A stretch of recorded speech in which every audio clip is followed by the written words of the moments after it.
दर्शक बंधु एबे प्लस टू पिला परीक्षा को लेकिन आसीगला बड़ खबर।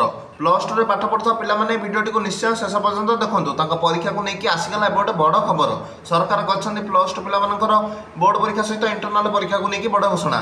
प्लस टू पिला तो आपन सब जानते बोर्ड परीक्षा सहित आपण इंटरनाल परीक्षा बहुत इंपोर्टाट अटे।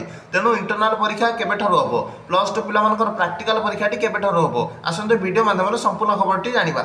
प्लस टू बोर्ड परीक्षा को बेसी दिन रहा नहीं, तेणु क्यों दिन ठार इंटरनाल और प्राक्टिकल परीक्षा स्टार्ट हम। जो मान प्राक्टिकल अच्छी परीक्षा क्यों दिन ठार हम तेज देखूँ जनवरी मासर प्रथम सप्ताह आपण मानकर प्राक्टिकल थाउ एवं आपण मानकर प्राक्टिकल नथिले आपण मानकर इंटरनाल परीक्षाटी जनवरी मासर प्रथम सप्ताह कि द्वितीय सप्ताह ही स्टार्ट हो। सेटा आपनकर कॉलेज डिसाइड करिवो जे केउ दिन ठारू करा जिवो। एवं जो माने सब प्राक्टिकल रखिसंती प्लस टू रे सेमानकर प्राक्टिकल परीक्षाटा मध्ये जनवरी मासर प्रथम सप्ताह ही हबो। सेटा भी आपण मानकर कॉलेज आपनकर डेट डिसाइड करिवो। कॉलेज आपण मानकर डेट डिसाइड करिवो जे आपण माने इंटरनाल केबे देबे एवं आपण मानकर प्राक्टिकल परीक्षाटी केबे देबे। किंतु आपण मानकर इंटरनाल परीक्षा एवं प्राक्टिकल परीक्षा जनवरी मासर प्रथम सप्ताह कि द्वितीय सप्ताह रे ही हम।